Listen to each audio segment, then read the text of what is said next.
Josh Betar for From the Stands here at the Boonshu Muay Thai Gym in Burleigh Heads, joined alongside, in my opinion, one of the greatest combat sports stars of my generation or any generation for that matter, the great John Wayne Parr. John, I appreciate you having me here and I appreciate you giving me some time. First thing I want to know, and I'm sure people are wanting to know as well, how is the body feeling? I know you've been a long training camp, 10-12 weeks at this point. How has the body been feeling after a bit of a layoff? No, it's very good. I just turned 48 2 weeks ago. Training every morning, the afternoons.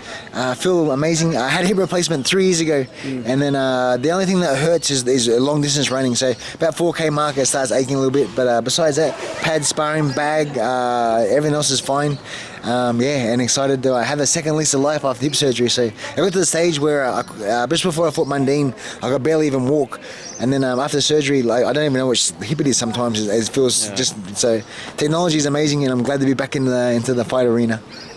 Touching on the hip, and it's something I actually want to talk about personally. Was there a time before the surgery and everything where you thought maybe that was how your life would be with the hip, and that things wouldn't turn out how they are, and how good you feel right now? Oh yeah, I was for 2 years every single day. All you can think about is how much pain you're in every single day. There's not a moment where it hurts to sleep, it hurts to sit down, it hurts to walk, standing, talking to someone hurts, and just have that relief of being pain free now. And I was on the opioids for 2 years as well, and I'm so glad to finally get off them. They were terrible, but you needed them just to get a daily life. So my surgeon at the time, he said, I'll have you back training within 12 weeks, and then sure enough, I was back in the cage fighting Nicky Holson within 9 months after surgery. Wow. So, and it's something that Rogan talked about as well in his podcast, about how quickly your surgery helped you out. How, for the people that don't know, how bad was the hip? What limitations were you facing every day? Like what point did it get to? So struggle. So just before I fought Mundine, 6 weeks before the fight, I got a CAT scan done, and they're looking at the thing and saying, all your cartilage is gone. You have to stop running. I said, oh no, you don't understand. I'm fighting Mundine 10 rounds. I have to run. I said, no, you don't understand. Your femur head is so brittle right now. There's a good chance your femur might snap on one of your runs. Wow. So then, so every morning when I'm putting on my shoes, I'm thinking, maybe I should take my phone in case my femur snaps halfway around the headland. I have to army crawl back just in case I have to call somebody. But it was really bad. And then after the Mundine fight, about a week or two after that, it got to the stage where I couldn't even weight bear to walk anymore. So I took it right to the last little bit, and then thank goodness I got that fight out. And then crazy. On obviously, you've expressed interest that you want to get back in and get that 150th fight finalised, I guess. Was the point to return to the competitive itch and how you feel, or was it more so getting that 150th fight under your belt? No, I've been retired for 2 years. I was content with 149, even though it drove me crazy as OCD and a numbers guy. Getting 150 would have been perfect. Had the opportunity to come back, got opportunity to possibly fight in Dubai, but that ended up falling through. So now just training for fun, just training for the enjoyment and being back and having a schedule again, and just trying to maintain some sort of fitness and trying to fight old age. Yeah, absolutely. Absolutely. And on that fight in Dubai, it was a big name star. We can't mention who it was, but for those of the fans that would want to know, what are you able to say on that fight, and is it something that we can expect down the line, or is there someone else that maybe you would look at facing? Oh yeah, the gentleman I was supposed to fight was a very high profile. It was going to be really, really big, but he had an opportunity to fight on another promotion that's going to be even twice as big. So I can't be mad. I'm actually cheering for him to do really well. So hopefully that if we do fight in the future, that raises the stakes even more so. But yeah, just the opportunity to have. Still be in the picture, and people are still calling up and asking if I'd like to compete. So it keeps me very on the edge and excited to not be forgotten in the shadows. And then I'm sparring the boys and doing pads, and it's nice to be back in camp again and have a goal. A purpose, yeah. Have a purpose. Is that something that I know a lot of fighters struggle with this, and it's something I've just sort of thought of, is that Volk's talked about it, that when he was away from that time, following the Yair Rodriguez fight, he kind of struggled not having an objective in mind and not having a purpose and those sorts of things. Have you noticed, since your last fight, that you've struggled with that at all, not having that purpose, or is it having the gym that's sort of a bit of a saviour for you? Oh no, it sucks. Yeah, every single day. I miss the competitive streak of being in camp, thinking about future opponents, thinking about game plans, having something to strive for in training. So instead of just training for the sake of training, you're training because you have to train. And that anxiety of fighting a killer too, knowing that you're potentially going to get knocked out or potentially very hurt. But with no fights, you lay in bed, and when you wake up in the morning and there's no urgency. There's nothing.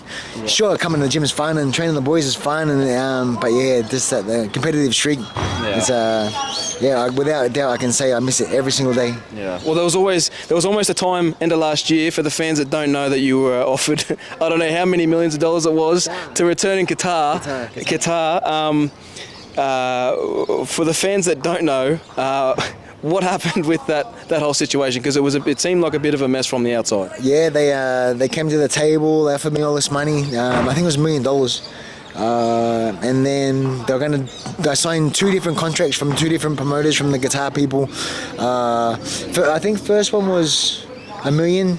And then they came back and said, "Oh, look, that's ridiculous. We can't pay that much. We'll pay $500,000 instead." That'll do. That's fine. And then that eventually disappeared as well. And then they had Eddie Hall, the strongman. They had 5 or 6 different high-profile guys. So and Darren Till was on the card too. So that made it. Mike Perry was on the card also. So they had all these big names. It made it seem legit. But the money was ridiculous, but at the same time I think, if they got these guys, possibly it might happen. So even though there's only 1% chance of it coming through, I was just holding on to hope. Yeah. And that fell over. Then this other fight popped up, and I thought, perfect. Then this one's fallen over as well, so hopefully third time lucky. Yeah, third time lucky. Absolutely. Yeah, if someone comes to the table with $1.50, I'll take it. Definitely. Quickly, I want to touch on, obviously your daughter Jazz is in there at the moment. She's doing phenomenally with her career. Obviously boxing. We've got your son Jesse. I'll touch on him in a second, but she's doing incredible in her boxing career so far. And I guess, I saw you guys down in Sydney for her last fight, cornering her. And what's that like for you to be there cornering her and guiding her through her fight? So she sort of takes an alternate route to what you took, obviously Muay Thai. She's taken the boxing route, which for females has increased dramatically. I think over the last 5 years, the female aspect of the sport. I mean, girls like Katie Taylor, Amanda Serrano, Chantel Cameron, some big names in the sport. Ebony Bridges, of course, some big names in the sport. What do you think her future holds, and what's that like being a part of her corner? I know, it's very exciting. I was very lucky to have 14 pro boxing fights, so I'm very happy that Jazzy's taken that path.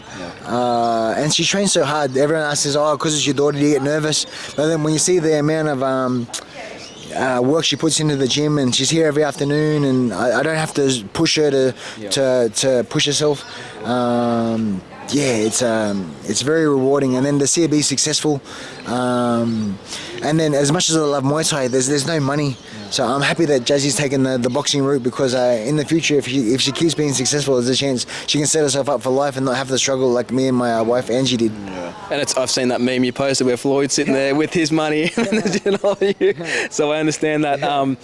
Now Jesse, he's doing phenomenal, and I remember when you started first posting about Jesse taking up jiu-jitsu and he was a white belt. To see him now, I saw a photo of, I think I went onto his page today, and I thought, wow, he looks completely different. He looks like he's becoming a man. Yeah. Now he's obviously excelling in Brazilian Jiu-Jitsu, for those that aren't aware. Now obviously having a great ground game works in a company like the UFC. Is there a chance you think that maybe one day we could see Jesse in the UFC? Is that sort of where he's kind of heading at the moment? Oh, definitely. Either UFC or one championship. His main goal is the MMA. Yep. He's really enjoying the jiu-jitsu aspect at this stage, and then he's only just turned 16 recently. Mm-hmm. So in Queensland, you can't do MMA until you're 16. So he's currently in California competing in the Junior Worlds. And then once he gets back, we'll just see what happens from there. But the main goal is to definitely take the MMA route and see how far I can go. Wow. And last one, I want to get your thoughts on Jake Paul. obviously, you know, a lot of people don't like him, a lot of people do like him. I think you're one that supports him. I think, you know, what he does is he raises other fighters as well, and obviously creates more revenue and creates money for fighters that may not have had that opportunity.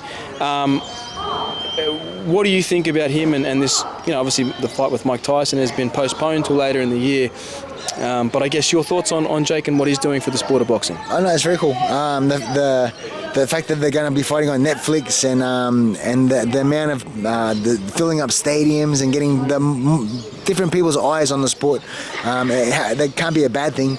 And then raising the stakes for the prize money as well, giving Amanda Serrano the opportunity to make like real money, and yeah, just giving younger future fighters a chance to shine also. Yeah. So no, I think he's doing great things. Anyone that can get the spotlight on the sport is doing good. Absolutely. John, thank you for the time. I appreciate it. Thank you for having me, man. Pleasure. I know for everyone watching and myself included, I'm looking forward to seeing you back, and I think a right opponent for you and get that 150th fight.